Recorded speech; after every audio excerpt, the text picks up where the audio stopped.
Secretary of State, this in-person meeting of the Commission on State Emergency Communications is hereby called to order. May 27th, 2026, as said, 10:10 a.m. Our first order of business is to establish a quorum. We do have a quorum. All members are present with the exception of Clinton Sawyer. I would entertain a motion to excuse Commissioner Sawyer. So moved. There's a motion. Is there a second? There is a motion from Bobby Mitchell, a second from Vaughn Washington. All those in favor say aye. Aye. Any opposed say no. The ayes have it. He is excused. At this time, we will talk about our future meeting dates. Kenny? Yes, sir. We are locked in for July 29th, 2026 for our next meeting. If you do have any changes with your availability, please make sure you keep Karen aware of that. And then we have a couple of dates in the back half of September for our first meeting of the new fiscal year. Karen will be reaching out to y'all with those dates to gauge everyone's availability. All right. Any question on meeting dates? We're just going to go ahead and mark the July 29th as our celebration of the 250th anniversary of America. Be a little bit late, but it'll be even better, so we'll be good.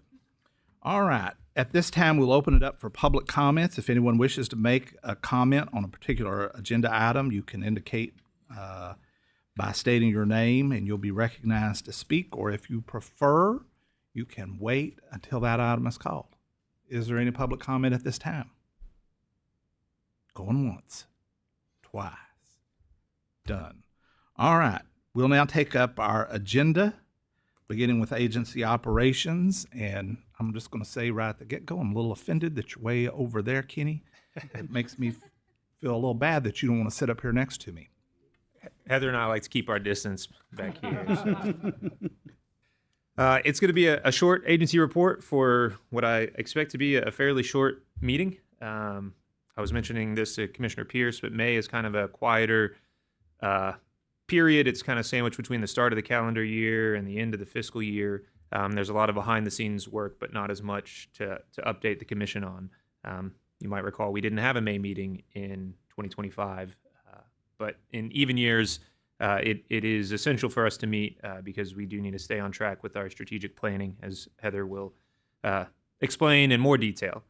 So the only substantive item in today's agency report is going to be our Q2 performance measures.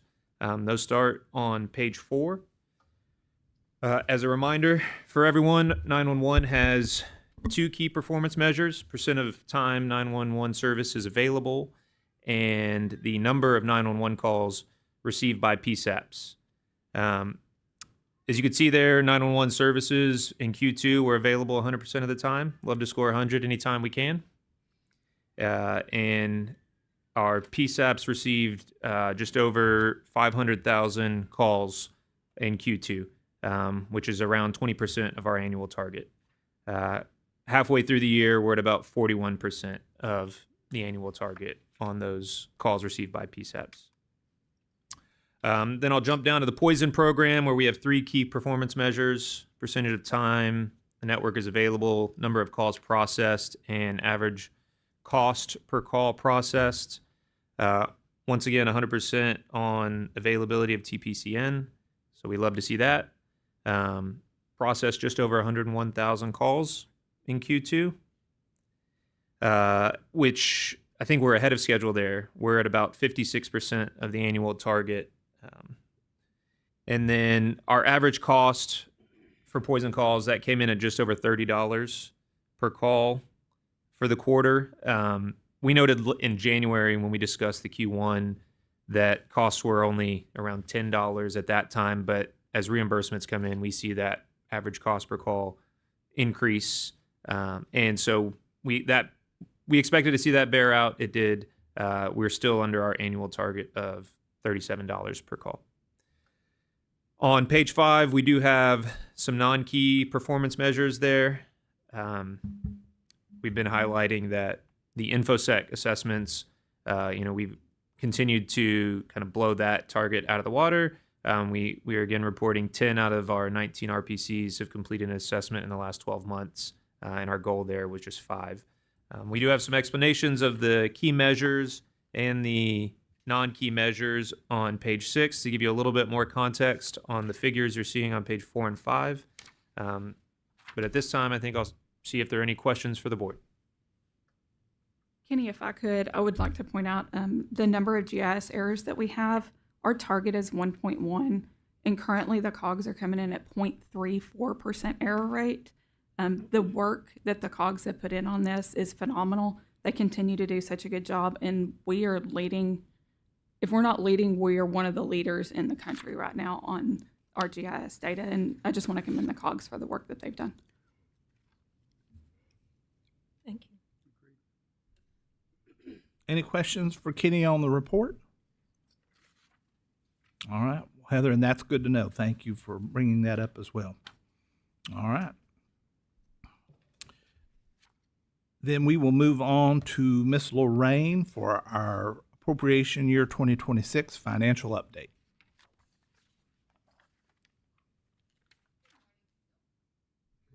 Good morning, Commissioners. My name is Lorraine Meek. I am the Chief Financial Officer for the Commission. If you will join me on page 7 and on 8. The information depicted is the financial update as of April 30th, 2026, where 66% of the year has elapsed.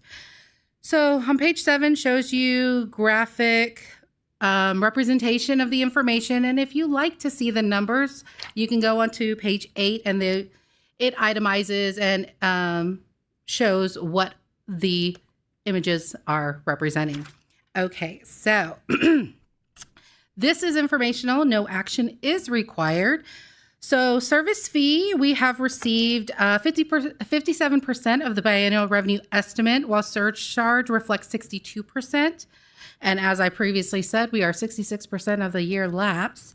And informational for comparison, for prior fiscal years, at this period of time, service fee averaged 63.8% and surcharge was at 59.6%, with an overall average of 62.4%.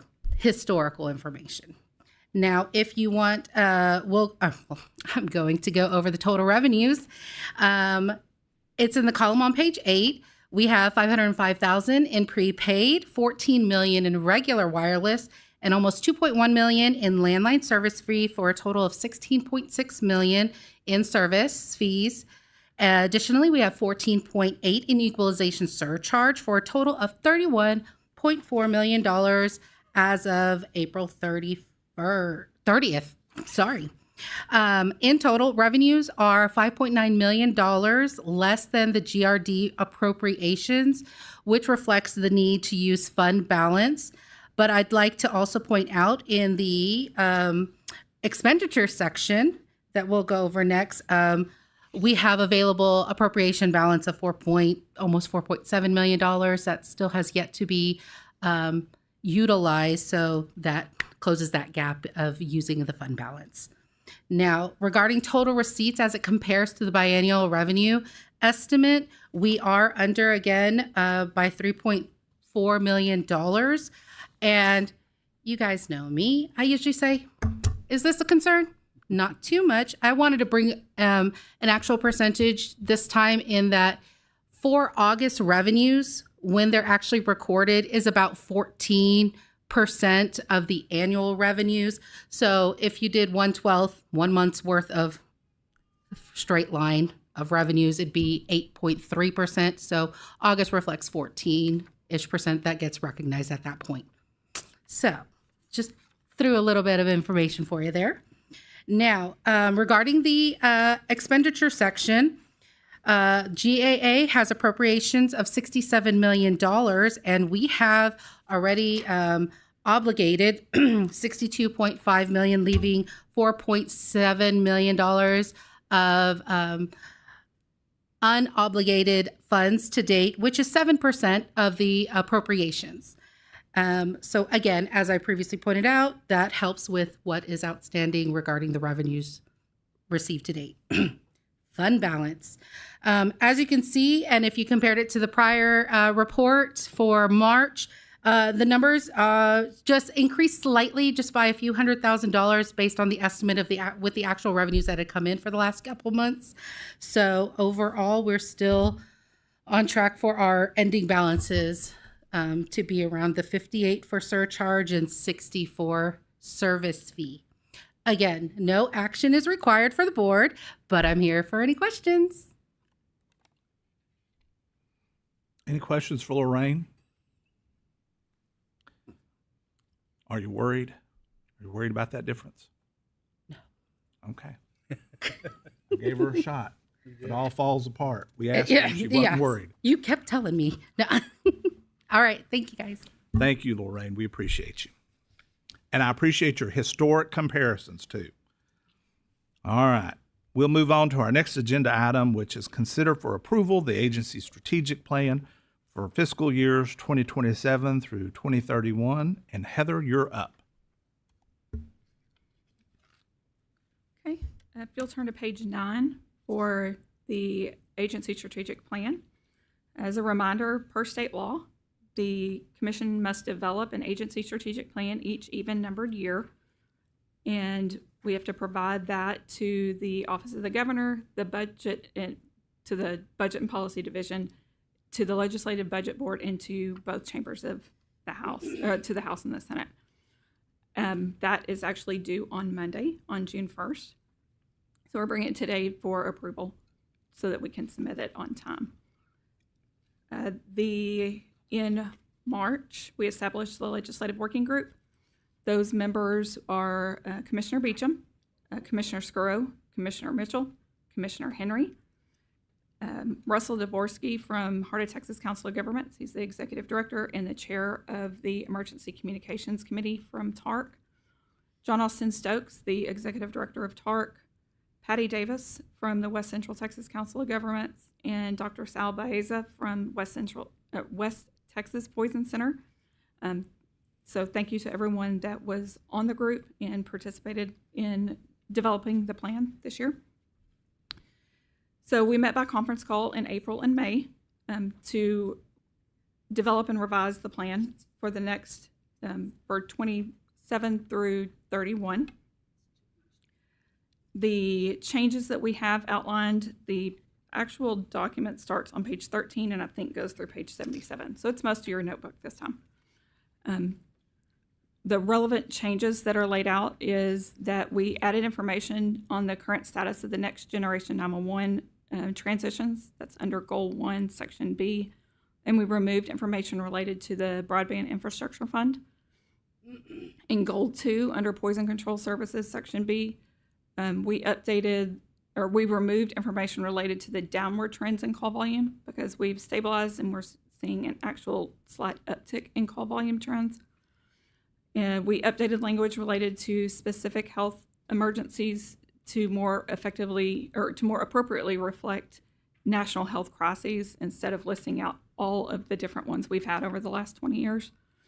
And we added information related to increasing mental health concerns. In Goal 3, under Indirect Administration,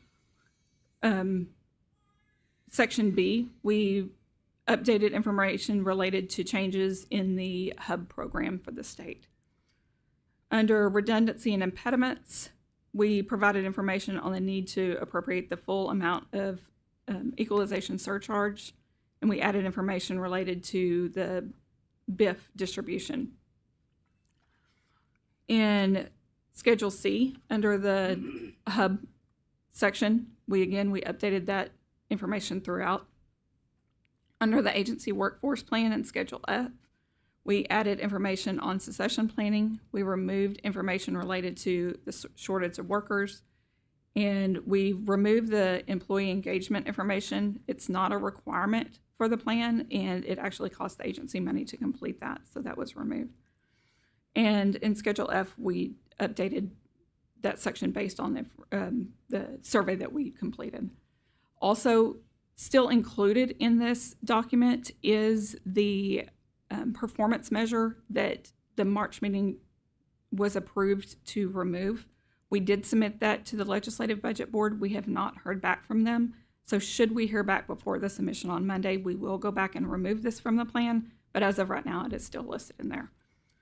So the Commission staff recommends approval of the agency strategic plan for fiscal years 2027 through 2031, subject to any necessary non-substantive edits deemed necessary by the General Counsel, Director of Programs, and the Commission's presiding officer for submission to the Office of the Governor, Budget and Policy Division, and the Legislative Budget Board by June 1st, 2026. I'm happy to answer any questions. Questions for Heather?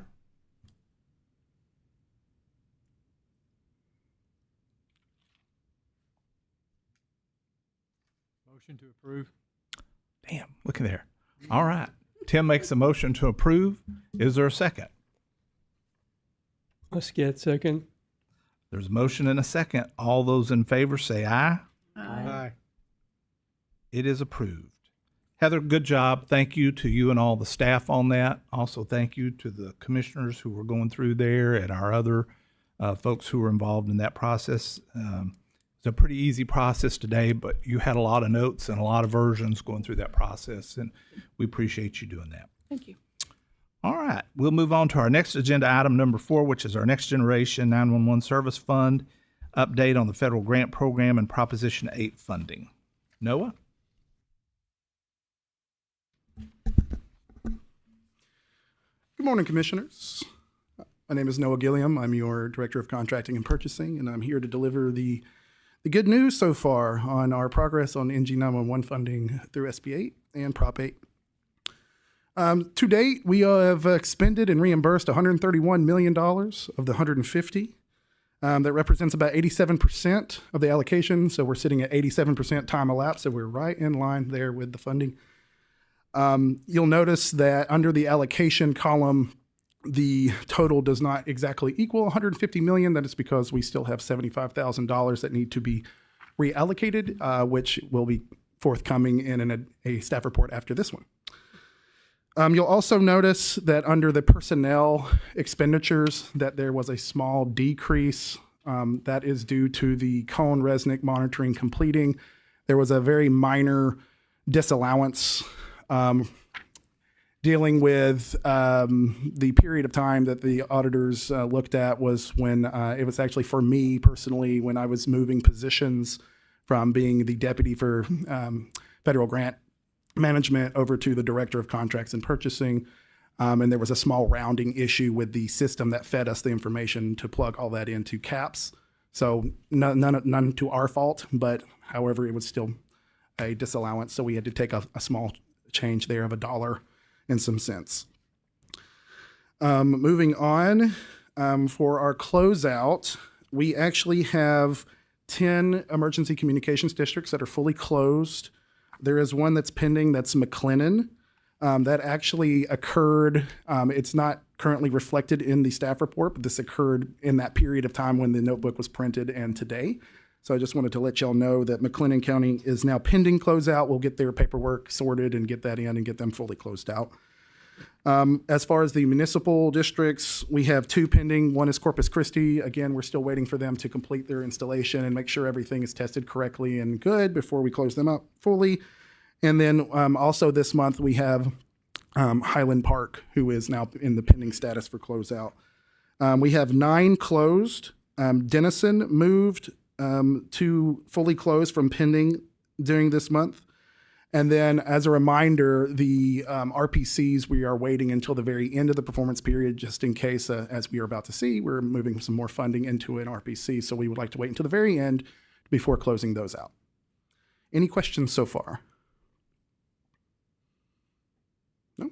All right. Moving on. What is this money doing for us? So a couple times a year, I'd like to give you all a report on what this money is actually doing as far as our progress towards Next Generation 911.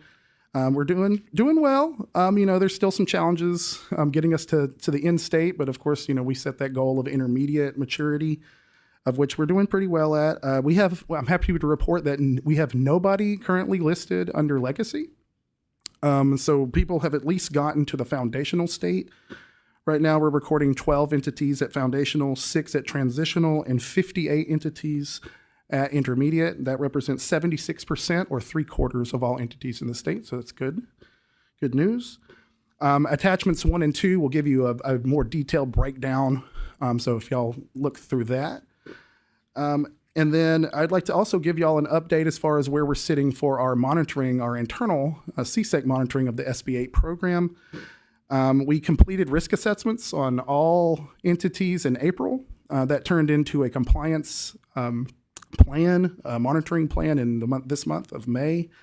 And we actually completed all of our RPC monitoring, which good news there. We have no findings at all. Final reports, 4 of those though, 4 out of the 6 that we selected did have recommendations for inventory maintenance records, just to make sure that they're following the rules with respect to making sure things are tagged properly and with stuff being federally funded and whatnot. And then we have just recently, last week, initiated the engagement emails to all the districts, and those will be due back to us by the middle of June. So we haven't, today, I don't have news of how that's going, but I'm certain that we'll hear back here shortly this week or early next week. And with that, I am happy to answer any questions that y'all may have. Any questions for Noah? Boy, howdy, this is an easy day. A little rain, everybody just softens up. All right, well, Noah, thank you. We appreciate that. Thank you. Before I forget, over there we have Grace back with us with the newest member of the CSEC family. Glad to have you back, Grace. And I think this also constitutes our youngest public attendee at 6 months. So just FYI, don't clap. You don't want to wake them up, but there you go. All right, our next agenda item is our Regional Planning Commission Strategic Plan Amendments. Kimber?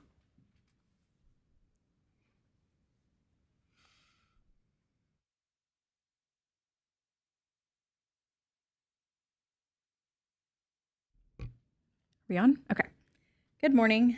For the record, my name is Kimber Snoddy, and I am one of the 911 program managers here at CSEC. And we are on page 90 and 91. At the July 2022 open meeting, the Commission allocated $21.5 million in Next Generation 911 core services and Next Generation 911 equipment to the RPCs. At the July 2023 open meeting, the Commission allocated an additional $4 million. In September 2023, the Commission replaced federal funding with general revenue for 3 RPCs due to procurement issues. An additional $3.3 million was allocated at the May 2024 meeting. Adjustments were made to RPC budgets, and an additional $500,000 was allocated at the March 2025 meeting, and $400,000 was allocated at the July 2025 meeting. At the November 2025 meeting, funds became available with the departure of Central Texas COG from the program, and allocations were reduced for 1 RPC, which just gave us room to allocate $280,000 to 6 RPCs. This brings us to today. Staff continue to complete periodic reviews and have identified that it's necessary to adjust the allocation amount for 1 RPC to allow for timely expenditures. The funds for allocation are available due to adjustments made to the CSEC personnel line item earlier this year, as Noah mentioned. The chart on page 92 includes the proposed allocation amount for 1 RPC. Staff recommends that the Commission approve the allocations from the NG 911 Fund, account 0195, to be used specifically for the Next Generation core services as outlined in the accompanying chart to the staff report, and authorize its co-interim executive director to revise and execute the affected RPC's recipient 911 cost summary. And I'm here for questions. Any questions for Kimber? If not, I would entertain a motion to approve. Van Steenberg moves. Chip makes a motion. Is there a second? Second. Look there. We'll let him have that, but Bobby, you nearly beat him. All right. There's a motion and a second. All those in favor say aye. Aye. Any opposed say no. The ayes have it. Thank you, Kimber. We appreciate it. That brings us to our final agenda item, which is our executive director search. And at this time, I'm going to request that we recess into executive session to consider personnel matters as authorized by Texas Government Code 551.074, and it is 10:35 a.m. And we'll give everyone a moment to clear out the room.